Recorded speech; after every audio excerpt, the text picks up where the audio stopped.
Superman, the Man of Steel. So I guess they made another one, of course. Well, anyways, I went and seen this last week, I think. I don't know when, but here's basically what sums up. Superman, super duper man. He's from a planet which is dying, and his parents are Russell Crowe and some other. And then I guess they decide to put him in a spaceship and send him off, but some guy says, no, it's bad, stop it. Stop it. So his dad's like, you know what, shut up, put him in the container, yeah. So she does that, then all of a sudden the baby just flies off the earth, but, oh no, the dad gets stabbed by the bad guy. Anyways, whenever Superman reaches Earth, the Earth is like, holy shit. Wait, who's seen that? Nobody. Nobody's seen that spaceship crash. Okay. So I guess a farmer picks up little baby Kent, and puts him in a bed.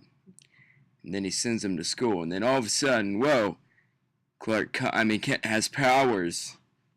He has powers, man. Powers. He starts seeing things in the middle of class that no other kid would because they're not Superman. So he starts freaking out. He can see people's exoskeleton and tits. So he runs to the janitor's closet and starts crying. And all the kids are coming out with the teacher and looking at the closet. And the closet's locked. They're yelling at Clark. Sorry, I just watched Batman. Well, I guess Clark, he's crying or whatever. And yeah, then his mom comes in. She's like, Clark, you can't hide in the closet forever, you faggot.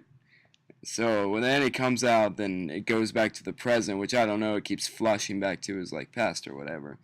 It's like goes from 5-year-old Clark to 30-year-old Clark to 17-year-old Clark to 30-year-old Clark. I don't know. So it also ends up with him working on a boat when he's older. And then a rig or whatever, those oil rigs out in the middle of the ocean is on fire. So the fishing boat gets called in to look at it, I guess, or they were driving by at the moment. And all of a sudden, where's Clark? He's on the rig because he swam about 6 miles to the rig from the other boat. And then he kicks down a door and he's on fire. And everyone's like, you know what? I don't care. It doesn't make sense, but I don't care. I'm just going to go up this ladder. This guy's on fire. We're not... Okay, so a helicopter comes and picks him up. Then all of a sudden, wait for it. Wait for it. Explosion, and he falls in the ocean. But wait. Guess what happens next? Flashback to when he was 13. Anyways, he's 13 and on a bus, and he gets bullied by some ginger kid, which eventually ends up working at IHOP or whatever. He's a manager at IHOP, which is pretty ironic because the bully is the loser. And the bullied, little innocent kid, turns out to be the chiseled guy that has superpowers from Krypton. Well, anyways, the bus crashes after he's being picked on into the water. And then all the kids are about to die. Then all of a sudden, where's Clark? Pushing up the bus out of the lake. The sexy lake full of fish. Fish that I want to touch really, really bad. Anyways, the bully, he's missing. He's missing from the bus, and then Clark jumps in the water and saves him. He should have just let him drown, but you know what? He's Superman. He can do whatever he wants. Okay, so furthermore, back to the present, some reporter named Trisha Takanawa, that's not her name. I don't even know her name. She comes up, or wherever they are, I think Antarctica, because there's a spaceship in the ice. So apparently Superman's working there, and she goes inside the spaceship first to see what's inside. Then all of a sudden he's in there, just using his laser vision, making holes through the ship. Then he finds his father, which died a long time ago, walking around the ship. And he's like, you know what, I'm going to follow him. Maybe he'll have candy for me. Let's go.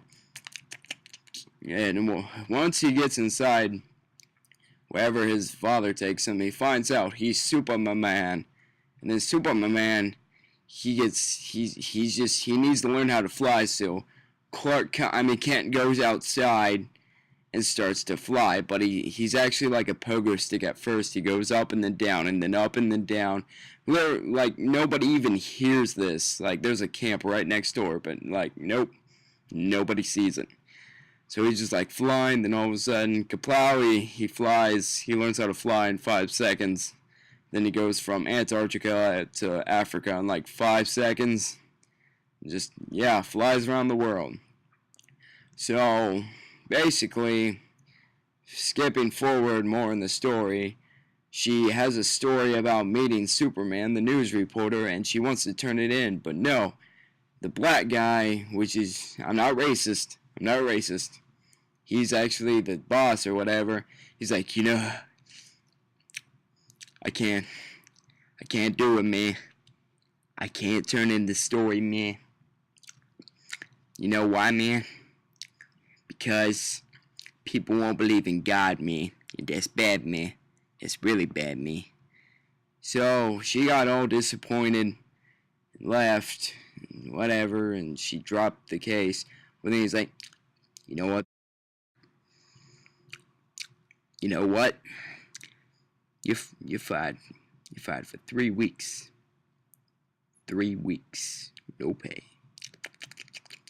And she's like, well, whatever. Bye. Yeah. Then all of a sudden Superman appears and then he's like, oh yeah. Yeah. I knew he was right. She was right. I don't know. I think she's transvestic. I don't know. Yeah. And then all of a sudden, the bad guy, which is the guy that stabbed Superman's father, just comes to Earth and hacks the Nickelodeon network. He's like, you know what? I'm coming to your planet if you don't hand me Superman, which is the most impossible task for any human being. I'ma your planet up. Anyways, a lot of stuff happens. Superman turns himself in and lets them handcuff him. Then he decides to be smart and then just break the handcuffs. Then all of a sudden, after all this, he's in a town, and then two more Superman and Superwoman appear in the town, and they just start fighting. While the big machine lands on Superman's planet, which is Earth now, trying to turn Superman's planet Earth back to Krypton. So all this happens. They have a bomb or whatever, which is made from his baby crib. They take it and they blow it up.